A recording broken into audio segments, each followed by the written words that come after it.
Acheter des machines, c'est bien, mais il faut former les hommes. Donc le lean manufacturing, pour nous, est une aubaine. Ça va nous permettre de nous améliorer. Une sensibilisation forte faite par nos clients, qui nous ont sollicité déjà depuis de nombreuses années à regarder nos modes de management sur le terrain. Et puis à travers les échanges d'expériences réalisés avec Perfoest, on a eu la chance de pouvoir contacter d'autres entreprises qui étaient aussi sur les mêmes réflexions que nous. Ma volonté de faire évoluer l'entreprise, les constructeurs d'ailleurs le demandent. Donc on sent par contre qu'il y a une attente du terrain maintenant parce que c'est des choses qui ont été annoncées, partagées. Mais ça s'inscrit vraiment en lien avec la stratégie de l'entreprise qui est d'évoluer vers l'amélioration et d'améliorer la compétitivité de l'entreprise. Produire plus en travaillant mieux et moins.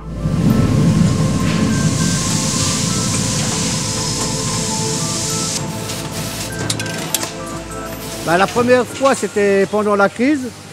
Je pensais que ça ne servirait à rien. On en a pensé au départ que c'était des chantiers assez lourds, mais en même temps avec une amélioration certaine. Alors très franchement, je me suis dit, on est peut-être capable de le faire de nous-mêmes. C'était autre chose, je veux dire. On était plus chacun de son côté à vouloir faire améliorer certaines choses. C'est une démarche qui a une puissance une fois qu'elle est en route, là, et quand on voit l'aboutissement, c'est phénoménal. Par contre, une fois qu'on est lancé, on se rend compte que heureusement qu'on a quelqu'un qui nous accompagne, c'est le terme.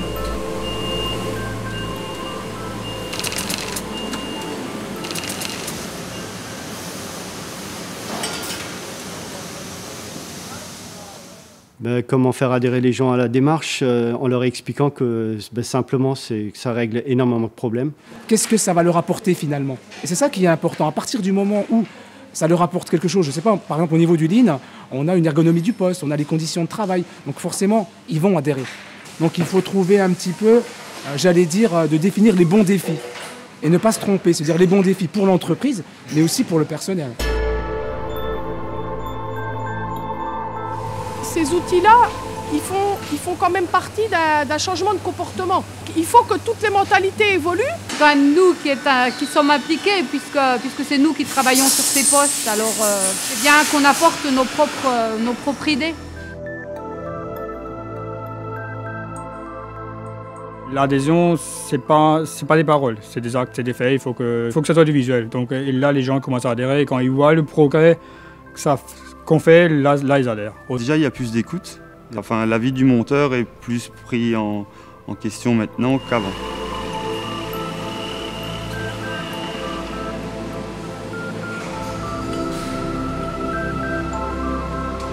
L'outil, on va dire Lean, c'est un gros cadeau qu'on reçoit. Par contre, il y a quelques personnes qui n'osent pas l'ouvrir. Alors bien sûr, il y a des résistances toujours au changement, ça c'est effectivement humain. C'est quelque chose qui est très transversal au niveau de l'entreprise et à plus il y a de monde qui est concerné, à plus la difficulté va baisser. C'est toujours la difficulté du chef d'entreprise, surtout de la PMI, c'est qu'on est à la fois multicasquette et on doit s'adapter en permanence. Mais le changement, c'est certainement effectivement dans la délégation. On laissait parfois les choses s'installer, se répéter. Au jour d'aujourd'hui, il y a un problème, on en discute tout de suite, on le traite immédiatement. Et on fait en sorte que ça ne se reproduise plus. On discute beaucoup plus. Le chef d'équipe débrief avec les ouvriers. Les gens sont beaucoup plus réactifs par rapport à un problème. Moi, j'essaie de passer plus de temps sur le terrain. Et puis, depuis que j'ai fait ce côté lean, j'appréhende plus du tout l'univers de la même façon. On est plus dans le consensus. Moins dans la hiérarchie, plus dans le travail, plus terrain, plus voir ce qui se passe. Moi j'essaie de ne plus régler aucun problème dans le bureau, je veux chaque fois être sur place.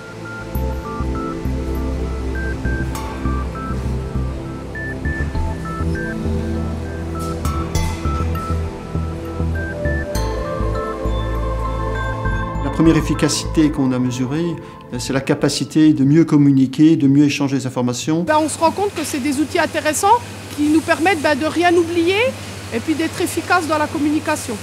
On fait des QRQC tous les jours. Donc on sait ce qui ne va pas, c'est tout un plus, c'est tout un engrenage qui est bien. Alors le Lean a aussi apporté beaucoup d'améliorations sur la communication entre les services, la logistique, la production, la qualité. Chaque service peut être amené à participer au QRQC d'un autre service. Un problème n'est pas amené comme une tare. C'est une matière à travailler, c'est une matière à améliorer. C'est plus vu comme un puits d'amélioration, comme un puits d'efficacité, comme de la richesse à sortir, quoi. On est plus serein, on est plus soudés et on a vraiment le sentiment d'être une équipe qui fonctionne dans le même sens, quoi. Avoir des standards, c'est quand même mieux. Ce qu'on a besoin d'avoir sur place, les garder vers nous. Ce qu'on n'a pas besoin, les mettre un peu plus loin. Que ça s'appelle 5S ou autre chose, nous on parle souvent de bon sens paysan. C'est beaucoup mieux structuré, beaucoup mieux organisé. Ça a vraiment changé le travail des opérateurs. Étant donné qu'il y a déjà moins de manutention avec les boîtes, donc on est quand même beaucoup moins fatigué. Ce qui a changé, on a amélioré, on a besoin de moins se lever, on a tout à portée de main. Et plein de petites idées qui permettent de rendre le travail plus facile. L'outillage, on se cassait la tête à le chercher, à devoir fouiller. Ça maintenant, c'est un plaisir, on va dire, quoi. On travaille avec eux pour améliorer leurs conditions de travail avant tout.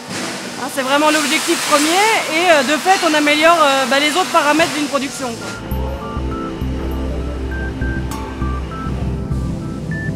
Au niveau de l'atelier soudure, améliorer l'efficacité, l'efficacité en termes de TRS, en termes de flux. On peut travailler derrière en réduisant les stocks, en travaillant plus en flux tendu. Donc on est plus dans une logique de juste nécessaire. Puis en fait, la première étape du 5S, c'est de ranger l'inutile. Une fois qu'on a éliminé tout l'inutile, on s'est rendu compte qu'on en avait de la place. Alors, notamment avec l'outil Kanban, au niveau des flux, enfin des stocks surtout, avec des ateliers qui parfois étaient engorgés pendant plusieurs semaines de suite avec des pièces dont on n'avait pas forcément besoin tout de suite. Du coup, ça permet par exemple aux caristes d'évoluer dans des zones plus sûres, plus agréables, ça procure moins de stress. Alors sur le premier chantier, effectivement, on a pu mesurer une évolution de la productivité de l'ordre de 15%. C'est un résultat aussi dont l'entreprise a besoin pour améliorer ses parts de marché. Un des premiers résultats concrets, on l'a mesuré sur un temps de changement, donc sur une chaîne d'assemblage. Auparavant, il nous fallait 2 à 3 jours pour changer de production. On est descendu actuellement à 4 heures, l'objectif étant de descendre à la demi-heure, l'heure. Quand on réduit les temps de changement d'outils, c'est sûr qu'on gagne en heures de presse. Bon, évidemment, ça fait aussi moins de stock mort avec de l'argent qui dort pour rien. Là, on va pouvoir adapter la production et on adapte la production à la demande. Parce qu'on intervient beaucoup plus rapidement, on règle les problèmes plus rapidement, donc on supprime tout ce qui est MUDA, tout ce qui est action de reprise, et qualitativement, le produit augmente également.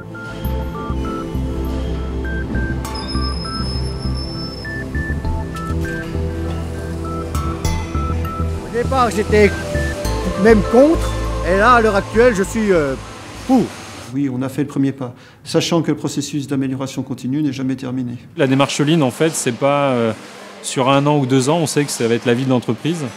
On peut provoquer l'adhésion totale, mais c'est un travail de tous les jours. Les risques de retour en arrière sont clairs si jamais nous, la direction baisse les bras, ouais.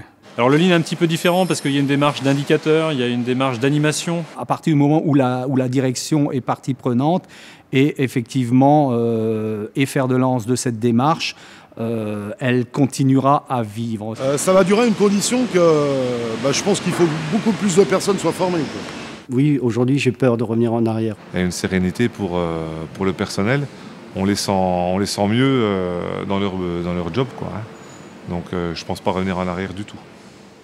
On a tellement pris goût maintenant à pouvoir se faciliter le travail et qu'on nous donne les outils. Non, personne ne voudra faire marche arrière, quoi, là-dessus. Personne. C'est quand même mieux maintenant. Non, on peut qu'avancer. On ne peut pas aller en arrière.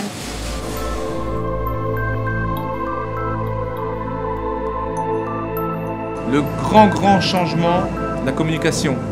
j'étais agréablement surpris par l'implication du personnel. C'est beaucoup mieux structuré, beaucoup mieux organisé. On est plus serein, on est plus soudés.